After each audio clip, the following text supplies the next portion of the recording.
John Williams, and welcome to my shop again. Today I'm going to talk about a couple of things. First of all is my my new Nova 2024. I was planning on doing a review on my 1624, and I was down at Nova's open house, and they had this demonstrator on sale, and I just couldn't pass it up. And it only took me a few days to sell my other 1624, which I had upgraded to the DVR motor. Just more testimony to the popularity of these lathes. But I was very pleased with that one, and so far this one I'm equally pleased. So I thought I'd give you a quick review of it today, and we're going to try to turn a monkey pod bowl, one of the biggest bowls I've ever turned, and let you know how it goes. So I'll show you a few things that I've done to the lathe, kind of some upgrades that have really made it much more enjoyable to use, and take a look. Of course, you'll notice this big hand wheel. I just didn't like that little one, and I always wanted to have a little bigger one, and turned this out of maple, and been really pleased with it. Get it off here and I'll show you what I did. But I turned it so that it's wide open here, so I can still get my vacuum chuck adapters in there as I had. And on this side, I just turned it so it just fit in and got just some screws holding it on, and it's just working great. So that was a big, actually it was the first thing I had done, and really enjoy that, especially when I'm turning a bigger piece. It really helps me to slow it down. The other things I've done, this was one, I do a fair amount of drilling, and made a swivel handle, just kind of took out the standard handle on here, inserted a long bolt and turned a maple grip that rotates and just makes it so much more comfortable. I obviously did the same thing here for the tighten up on the tailstock and here as well, and also on the banjo. Just gives a nicer feel to everything, and makes it a little more fun to use. Of course, one of the neat features on this is the ability to rotate the head, and it's a fairly simple operation. This is basically just a socket in there, and this is what goes into the actual pivot stop. And you do that, you rotate, you turn the stop loose, the indent will kick in, and then you just tighten it up here. Works really great. And that, if you want to go all the way out and turn up to a 33-inch diameter, which one of these days I'm going to get to that and see if it does it. Turn it all the way out here, and you can bring in your outrigger, and you're set up and ready to go. And I use this, I've not really used this on this model yet, but on my 1624 I use this a good bit, and this was really solid. I was really pleased with that, and as you can see, it's pretty massive and works very well. Just one other quick note. This is, I believe, the only direct drive lathe on the market, and with that DVR motor, I was concerned that it would have the horsepower to really do it and turn something big and control it, but it is 2.3 horsepower, and I have found it has plenty, as you'll see later when I get my monkey pod blank on there. But the other neat thing about it is you don't have that big motor hanging out, and it's a lot more streamlined, as you can see. I mean, it's just open here, and just doesn't take up as much room, and it is really just a great feature of it, which supports the DVR motor, which is just an amazing invention or innovation, whatever it is. It just works really well. One thing to remember when you're rotating the head and putting it back in position to get it perfectly lined up. A couple ways to do it. One is just to line up the points, but I found an easier way and more accurate, I believe, is just to use this double-ended mortise piece, a double-ended number 2 Morse taper piece, drive it in there a little bit, get it straight, and then come over and tighten things up.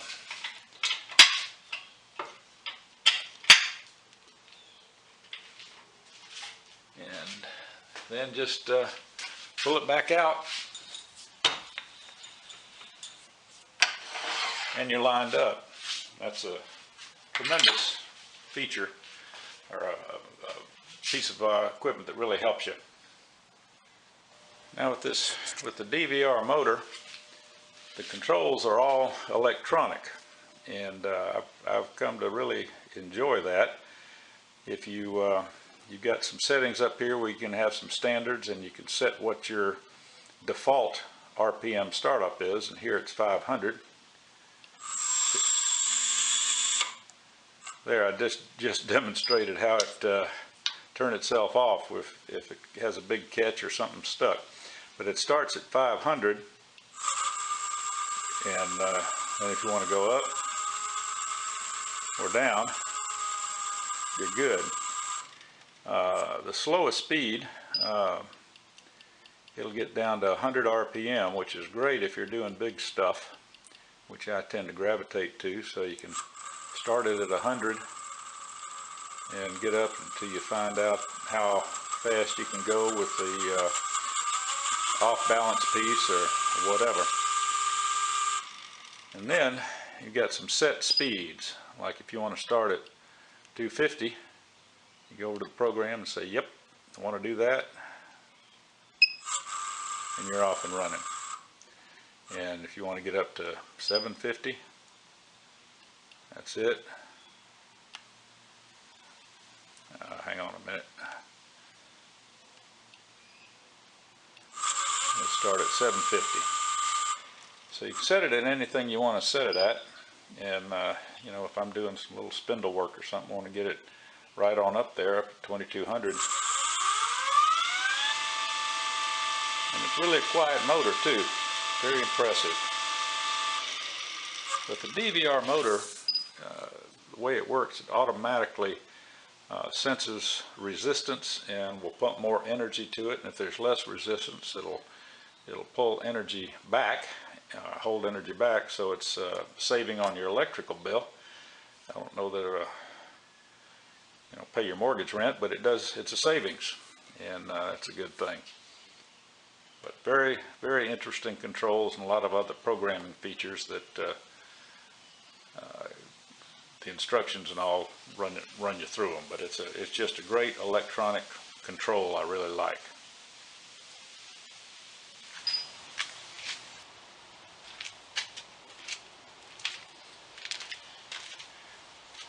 All right.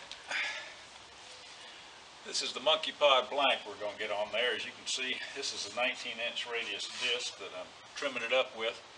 So if we can get this mounted on there, I think we can demonstrate some real power that this thing has for turning this blank, which I'm not sure how much it weighs, but it's a significant one. This is a good friend of mine wanted an 18-inch diameter bowl, so hopefully we can get it out of here, and he can go turn his salads.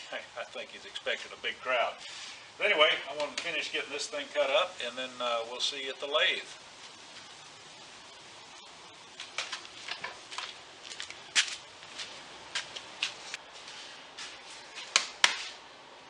Alright, got the blank mounted. As you can see, it's sizable. It's probably just a little over 19 inches in diameter all the way around. Obviously I used a, 4.5 inch faceplate that it's bolted to, so this will be the bottom of the bowl, and we'll get it rounded up this way, and then get a big tenon on this. I've got I think it's a 4.5 inch tenon that I could put on there to hold it while I hollow it out. But let's just see what happens. We're going to start it up at 100. Just pulls it right up. Let's see where it wobbles.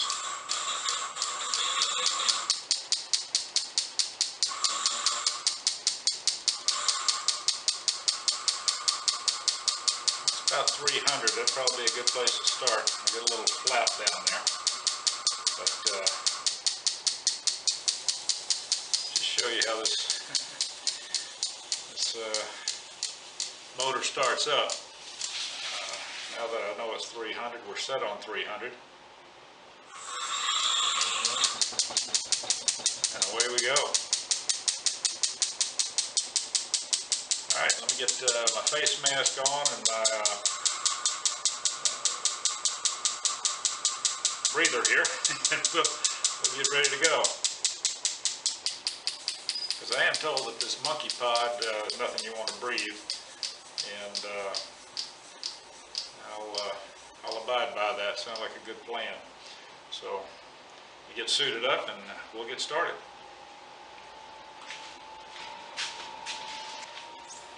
All right, here we go.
Grab my big hand wheel, I can slow this monster down.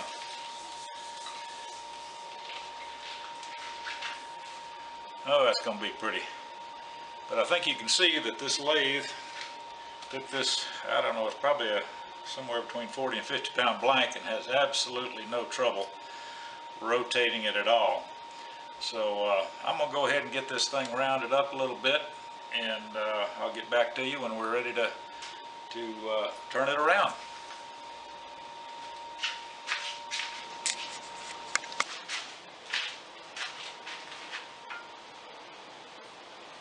I did want to mention another feature that I haven't with this Nova. It's got a remote control, start, stop, and speed up. And it's got a place, put a watch band on it. It's magnetic. I kind of like just sitting it right there. So when I'm on the back of the lathe, start and stop, especially from hollowing from this end, it's just a great feature, and works really well.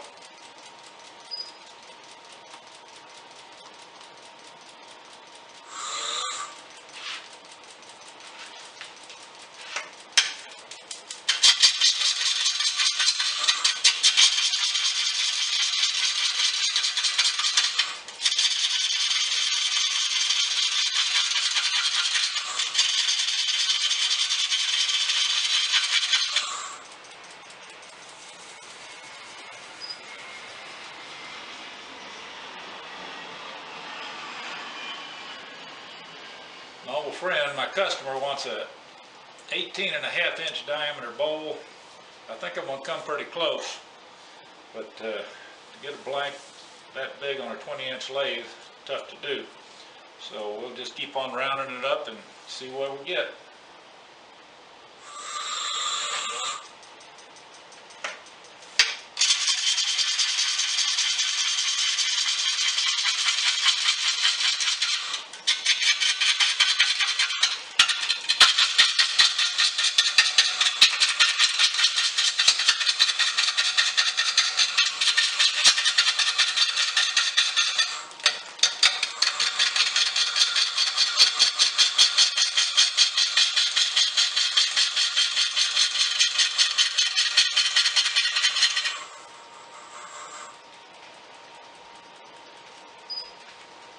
I'm really just taking my time getting down there so I can get the most out of it. See where we are. Yeah, I got this one flat spot, so I'm gonna try to move up a little further and see what I can get around the top of the bowl. This is gonna be the bottom. All right, we'll be back. Well, I found the round. Got all the flat spots out. A little bit there, but that's all right. And it looks like we're going to be right at about 18 inches. He was talking 18.5, so I'll just tell him it's a nominal number. We'll go from there, but I'm sure it's going to work out. But it's just cranking away and doing well. So we'll be back in a little bit.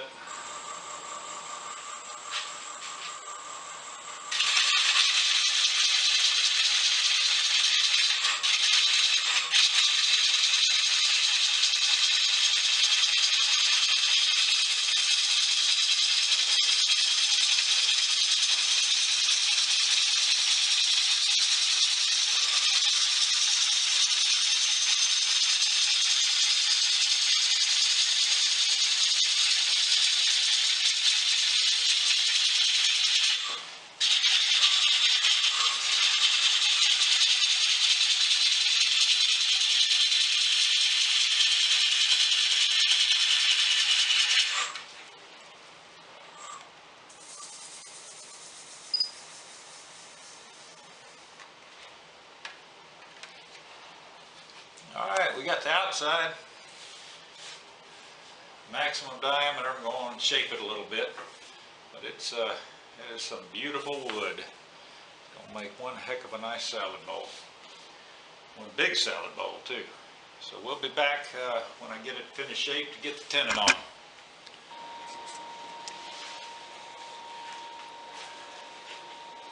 The shape is about where I want it. I got a little more rounding to do, but I kind of like to do that after I get it turned around, because no matter how hard you try, you're going to have a little bit off. So I got my tendon cut from my big jaws and ready to turn it around and get hollowing it out, but I'm going to try to see if my woodcut core is going to be able to get a core out. I hate to waste any of this monkey pod. It's such beautiful wood. And anyway, so see if the core, if I'm comfortable enough with that holding it. That's a deadgum heavy blank, so we'll see how it works out. Anyway, we'll see after we get it chucked up.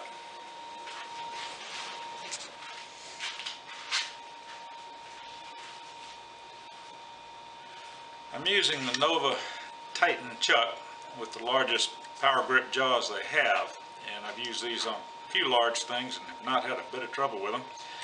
These are geared down from the Supernova, it seems, and really get a good grip. But I like to, when I'm doing a reverse chuck, use the reverse mount piece. That way I get some pressure on it, get it pushed up tight, and get it mounted the best I can. So get this on.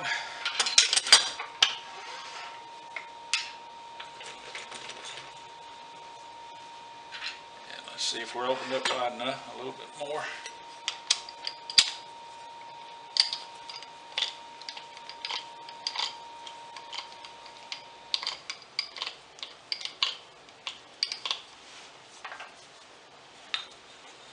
we go.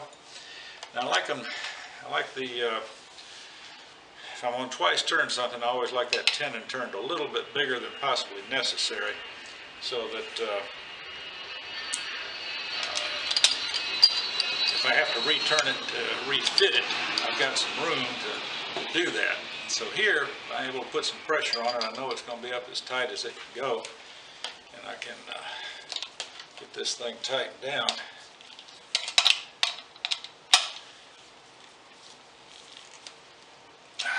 And then what I'll do next,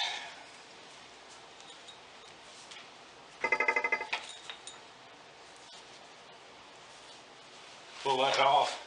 I guess I need to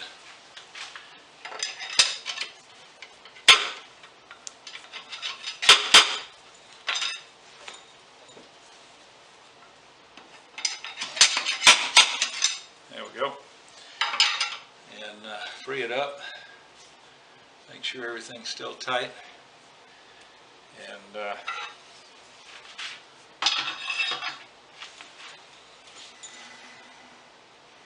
we're set. And one thing I will do is got a little bigger adjuster, and make sure I've got this thing on just as tight as it can go. Adjusting it on both sides, tighten it down, because obviously we don't want this thing going anywhere.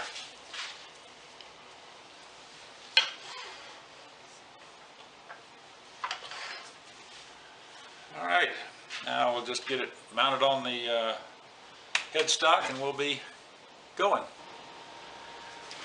All right, we got it turned around. Still got my faceplate on it. Just kind of checking for alignment, and it looks like we're very good. So I can kind of finish the shaping on the outside and then get into the hollowing, and I'm kind of going to leave the tailstock there, take this off and put the tailstock on, but I just wanted to make sure we were lined up and we look real good. So I'm going to get the faceplate off, get the tailstock back engaged, going to finish shaping the outside, flatten the top, and I'll come back when I'm doing that, and we'll take a look and see if we're going to try to core something out. That'll be exciting. Well, I think we're in solid, and I'm going to give the woodcut coring tool a try on this. Hate to waste that beautiful monkey pod, so I can get another bowl or two out of it. So hang on, and we'll see what happens.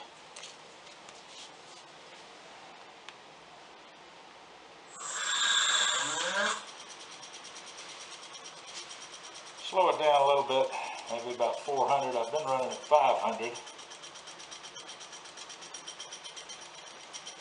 All right.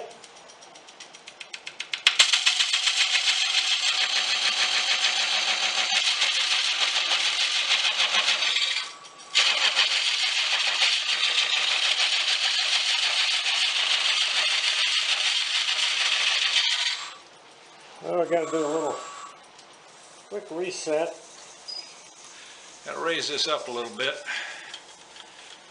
I'm still kind of set at my 16-inch height.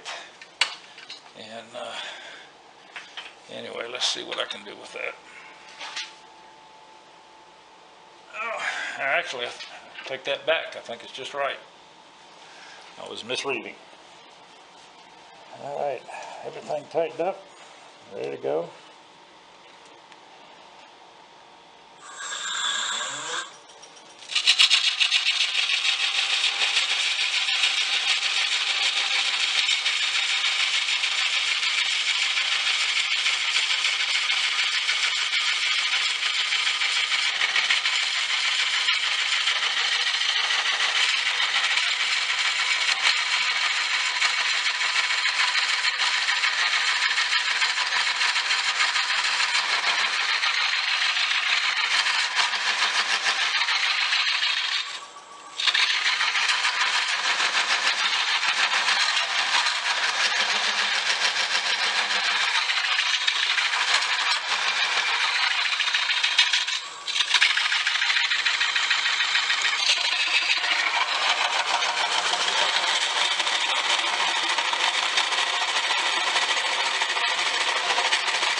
There we go.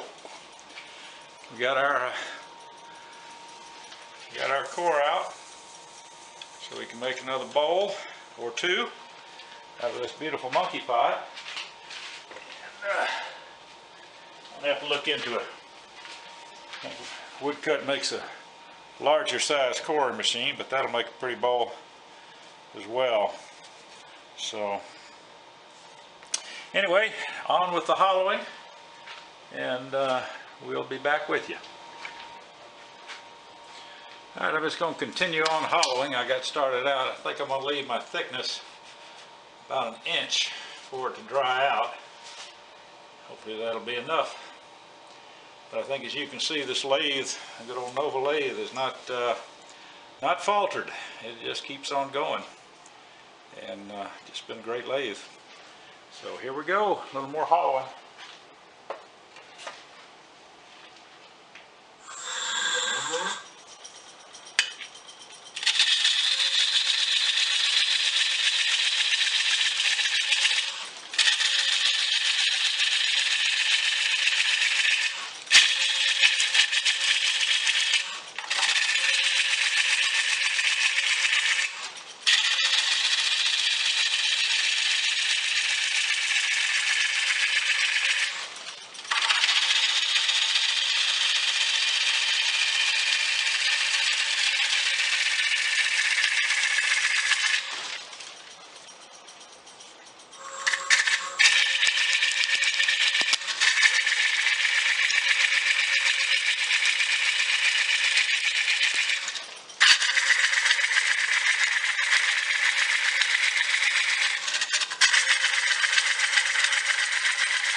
I think you can see how handy that little remote comes when you're trying to working on the end of it. I won't have to reach all the way around. With this big old thing, you got to reach over there to stop it. Oh, look at that color. That's going to be beautiful. Well, I'm going to real quick just kind of check thickness, see how we're doing.